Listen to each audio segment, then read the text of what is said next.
Welcome to another episode of Networking Unleashed, Building Profitable Connections. The podcast relationships aren't just built, they're engineered for success. I'm your host, Michael Forman, and today we're diving into a world where connection is everything, whether you're closing deals or finding the one. My guest is no ordinary connector. There's a professional matchmaker who works with elite singles to help them find lasting love, and they do it with intention, strategy, and heart. But here's the twist: the same skills that bring two soulmates together could build powerful, profitable relationships in business too. So, whether you're looking to spark a new partnership, build your network with purpose, or simply connect on a deeper level, this conversation is for you. So get ready and rethink how you approach every connection in your life, because matchmaking might just be the ultimate networking strategy.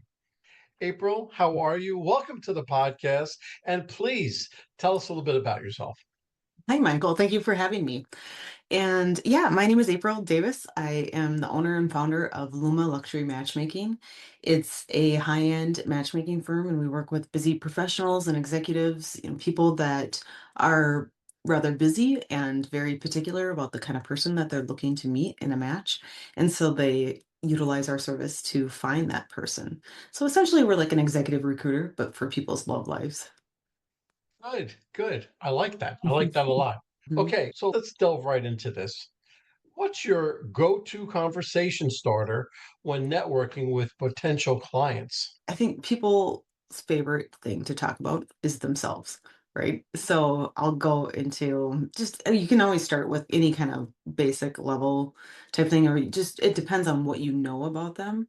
And, I always will tell people one of the best things that you can do is make an observation about someone and try to elaborate on that.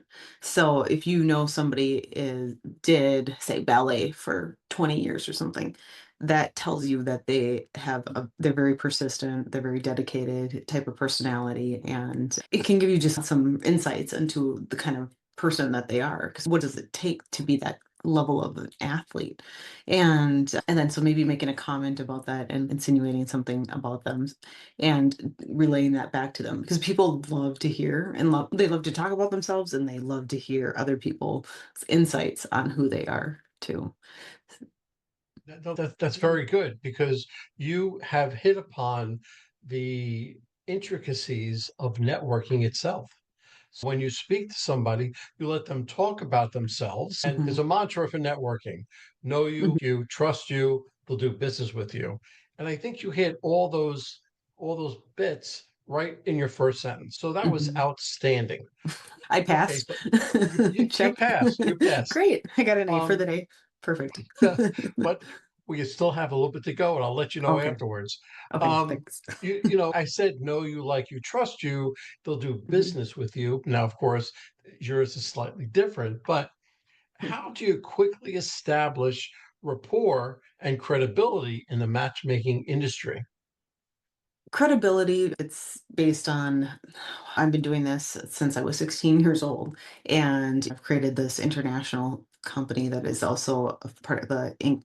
5000 list, so fastest growing companies. And so got a lot of credibility there, been featured on a lot of publications and TV shows and stuff like that. So I think all of that lends to credibility, as well as I have a page full of clients that are testimonials to what we do. And oh, also one more thing, I am ordained. So I actually did one of our clients' weddings last year. So that's pretty cool. That's another credibility check mark. And so it's just going through all of those things. But I think too, just when people hear me talk about what I do and how I might put together a match and why. And I'm also married to a divorce attorney. So that kind of gives me some interesting insight into what works and what doesn't work with couples. And I can see the writing on the wall, or something is probably not going to work out, or you can pick up on different couples' relationship challenges that they currently have or may have in the future, and call it out, because this is something that I'm very focused on. This is my career. Good. And I'm going to bring it back to networking again because that's Mhm, the crux of the podcast. But in networking, I use something called mhm, FORM. That's mhm, family, occupation, recreation, and a message. And you have that word in your head before you speak with somebody. So when you're getting them to try to speak about themselves, you pick any one of the four letters and you mhm. can get them to talk about themselves. So just a little correlation So between the different family, occupation, recreation recreation. and a message that you can get the same level of whatever you're talking about. But if you Mhm, go in thinking about, okay, either your son, your daughter, you can say about youth sports, their occupation, what do you do, how do you do it, why do you do it? And they would just tell you. mhm, Recreation, you may find two things that you do together, mhm. separately, of course. They can be snowboarding, could be boating, it could be skiing, it could be playing baseball, it could be anything. And they Yeah. would just love to talk about those items. So before you get to any business, so to speak, you can Mhm. start talking about all that and have them talk. Yeah, for sure. I love that. It, I love especially the recreation one because people get sick of talking about it feels so superficial too when you talk about, "Oh, what do you do? What do you do?" And but people love talking about their family. And I think especially in a networking type situation, it's a little different to start by talking about the recreational stuff or the family stuff because most people do always they start with, "Oh, what do you do for a living?" and then go from there. right. And it's So, more fun when you talk mhm. about the recreation because Yeah, they it's just something love it. yeah, that's something that I often find ask people, like, "What do you do for fun and hobbies, interests? What are you into?" Outstanding. How has digital networking changed the landscape of matchmaking? So it's opened up so many more opportunities because everybody's online, right? And you can find people anywhere. So people can be more particular about who they're looking for because especially with like online with all the apps and stuff, people they feel like there's a huge amount of singles to be able to choose from when they're looking for someone. And we don't necessarily use the apps to find matches for our clients, but we have other tools of finding people and you can figure out if they're single and then and connect with them that way. So it just has opened up a lot of different avenues and which is great for what we do. Do you ever, I'm going to say make a mistake, but I'm sure I'm using the wrong word. But did you ever find somebody and then find out they were married, but they were posing as a Yeah, single? I network with tons of people and I will ask them if they're married or not. And so yeah, I'll definitely connect with them. But we've had people that reach out to us and then we find out, oh, you are married, so you're actually not eligible. We can't work with you. No, we don't Right. do that kind of arrangement. So, how important is it to specialize in a particular demographic when building a matchmaking network? Yeah, I think it was really important. That's what we started when I first started the company. I was just meeting with people every day. I would have 5 meetings in a day. So I have my corporate job, and my background is in process improvement. And I've always been a connector. And then I realized that this matchmaking is an industry. So I'm like, oh, I'm going to just start doing it and for fun.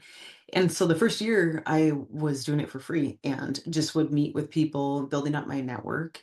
And then eventually it grew and then I left my corporate job and just did this full time. And I was eventually then I started going to Chicago almost every other week and then Denver almost every other week and just kept building it from there. Wow, that's good. Okay, so let's go on to referrals a little bit. What strategies do you use to encourage client referrals and grow your network organically?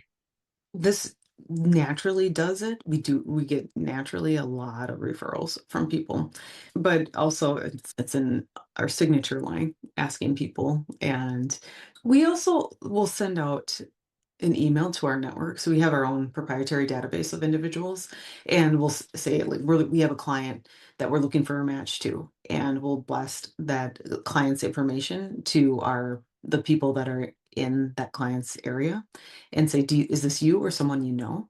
And then that way we're able to get feedback from people and get some find some matches that way as well. So Yeah, I think it's when you go to BNI, they tell you to be very specific if in who you're asking for. So that's the strategy that I'm utilizing there. yeah, I think the more focused you can be, the better off your end result will be. Yeah, because if you say, "Oh, we send me all your single friends," like sure, but if we say, "Okay, do you know anyone that is this age and blah blah blah," so then that helps people to narrow it down, and they're more likely then to reach out instead of just in general terms. And isn't referrals really the basis of seeing how well you're doing? Because the Mhm. more referrals you get, I think the better off you're doing, aren't you? Yeah, word of mouth is huge, and especially in this industry. Yeah, word of mouth is really the best of any industry, any Oh, networking yeah. you can do. Mhm. It's gold. It's gold. Okay, let's switch over to industry events. And which networking event or conferences have you found most valuable for matchmakers? For me, I think I go to any kind of business or marketing type events I really like because it's all about learning how you can grow and improve and just running your business in general. There are matchmaker with other matchmaker type events. Those can be really beneficial too because people share best practices and you can also network with other matchmakers. So we have alliances with other matchmakers. So if we're looking for a match to a client, we can reach out to other matchmakers and see, okay, does anyone have a match for this person? And we help each other that way. Good, good.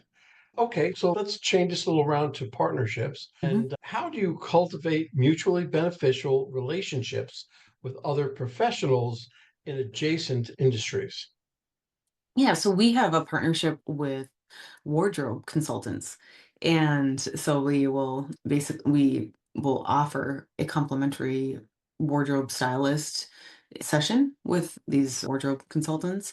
And they're outside parties. And so we introduce them. And the client gets either they help them to pick out their first date outfits, or maybe if they're going to do a photo shoot, they'll help them figure out a photo shoot, help them put together outfits so they can do like a closet edit where they go through and say, okay, what do you have for dates? Maybe you need to go and get a jacket like this or a shirt like that, and then go from there. That way, then the wardrobe consultant is meeting someone, the client is getting something out of it, and as part of their membership with us, but then they're getting the introduction to the wardrobe consultant, so they can take it from there if they want to do more with them. That's good because you're offering more of a well-rounded service. And you're not saying, all right, you have to go here or you have to go there. You're like, no, I have somebody, he'll come to you, he'll call you, and it's on us. That type of Yeah, thing. and it's needed. I think it's really beneficial, especially in this industry. You want to Yeah. have appearance is so important, and whether it's your photo on your profile or even your LinkedIn profile, because people will do research on you afterwards, and they'll be able to see your picture online. So you want to make sure you have a good image out there. Yeah, you really have to be careful with social media. Now, that's Mhm. part of my next question. But with social media, you have to realize that LinkedIn is for business. That's what I always do for business. But you have all the social media also, which is Facebook, Instagram, even TikTok. And you have to be aware who's on it, who's not, and how do you dress so you don't Mhm. become like over anxious. Yeah, it's interesting. It's social media has become such a status symbol, especially for younger people. It's not about how much money that you have or anything. People look at status now as like how many followers, how many likes or whatever you have. That is about it's almost as valuable as actually having money in the bank, if you will. People will try to find I've had people with this like mindset where they're looking for somebody that has at least so many followers because that says something about their status in society. They could be broke, but they have millions of followers. So Right. that is a status symbol. Okay, okay. Let's just stick on the social media level here. And what role does social media play in networking and client acquisition efforts? Mhm. I think it can be really beneficial because especially say if I'm reaching out to someone and seeing if say on behalf of a client and I'm reaching out to a woman to see if she is single, then it's going because am, say, the owner of this company, and if I have a blue check mark by my name or something like that, they're gonna see this is a real person. This is not just like some sleazy bot, and then they're probably gonna be more apt to listen to meet my suggestion for them to meet with my client because I'm vouching for my client. I'm a legit person. And I own this company, and when I, it's not just some like random person from a foreign country saying, "Hey, will you beat meet somebody for a date?" It's Right, it is. right. It's so important to have a presence. And I've heard people say, yeah, I checked out so and so online. They haven't posted. And so then they think that it doesn't exist anymore, that maybe it's fake or it's gone out of business or whatever, because they haven't been keeping it up to date. So I think it's really important to maintain it, depending on what you're doing, of course. Absolutely, Or at absolutely. least have the right job. If you're a Yes, business yeah. owner, make sure your LinkedIn is updated. So Always make sure it's updated. That's yeah, one thing I yeah. absolutely say. You have gone through the corporate world and you've come into your own into having this business. I'm sure you've made mistakes along the way. So why don't you give us a mistake No, I'm you've just kidding. made and how you overcame it? How do you know, Michael? Because you're a business owner Um, and every business owner has mistakes. I think the mistake I keep making, and I keep kicking myself, and like, why do you keep doing this? It's the definition of insanity, right?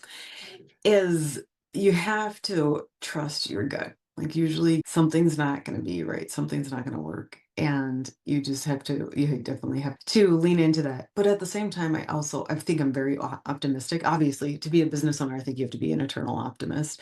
And I was also like naive when I started this business. I'm like, oh, I'll just put people in front of each other and they'll fall in love. It'll be easy because I love everybody. Everybody else should love each other. Right. But so I think with hiring, it's really important to like, I think you have to give people a chance because you never know, but also you have to pay attention to those things that are like, yeah, I don't, this is a bit of a red flag, because usually those things will come back and be the final straw on why you end up, that person won't work out. And I have a strong rule with don't hire friends or family. So that's my rule. My friends and family do not want to work for me, or I don't want them to work for me because I want to keep them as friends and family. And I have really high standards of the people that work for me, and expect a lot because my clients expect a lot. So it's, you don't want to blur that relationship. It can be really a challenge to blur those lines and those relationships. As a business owner, you have to learn not to deal from your heart. You have Hmm. to deal from your head. Right. And that's a rough thing to get used to because usually everything's from the heart. You're a good person. So you think Hmm. everybody's a good person. You Hmm. have to put everything in check by Right. things that are right in your head, all right in your heart. And as you said, it's that gut feeling. And being a business owner, you have to rely on that gut feeling more times than not. All right. So I already asked the biggest obstacle. So, how do you measure success of your networking efforts in terms of business growth and client satisfaction? We can see, I have reports for everything. So I can see, because I have recruiters on my team, right? So their job is just to network and to find matches for clients. So we track it. We track every person that they bring in. They get paid based on their commissions of what they're doing. And so it's really important to us. It's front and center of what we do constantly. That's outstanding. I have to tell you, I can probably ask you another 20 questions because I have them already in my head, but I don't have the time for it. So, April, if somebody wanted to get hold of you, whether they wanted to use your matchmaking services, Mhm. just to be coached by you or something, how would they get hold of you?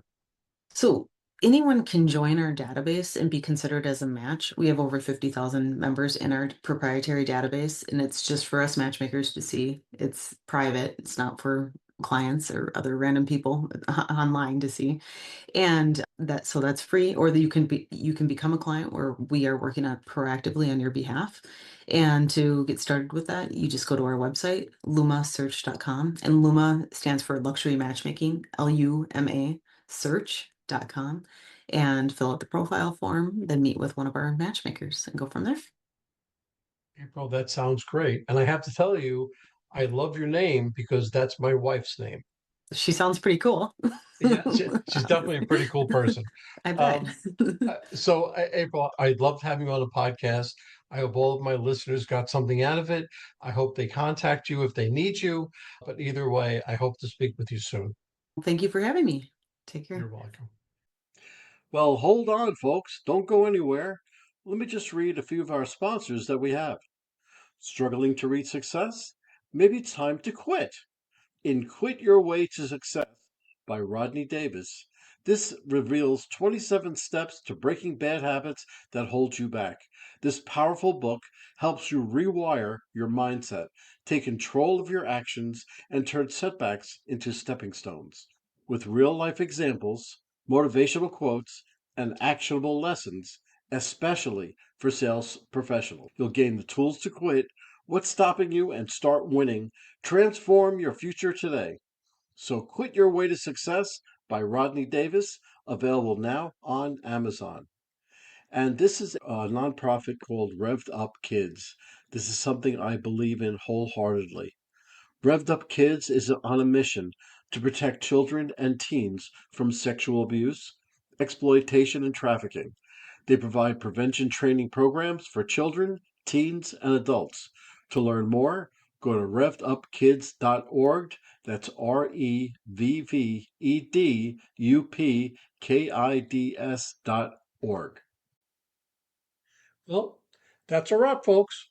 A huge thank you to our special guest for sharing such incredible insights today. And of course, a big shout out to you, our amazing listeners, for tuning in and spending your time with us. Remember, networking isn't about being perfect, it's about being present. So take what you've learned today, get out there, and make some meaningful connections.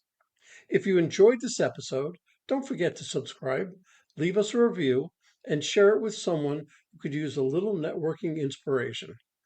Let's keep the conversation going. You can find me on Apple, Spotify, YouTube, or my website, Michael. Remember, until next time, keep practicing, keep connecting, and keep building those relationships. This is Michael signing off. Take care and happy networking.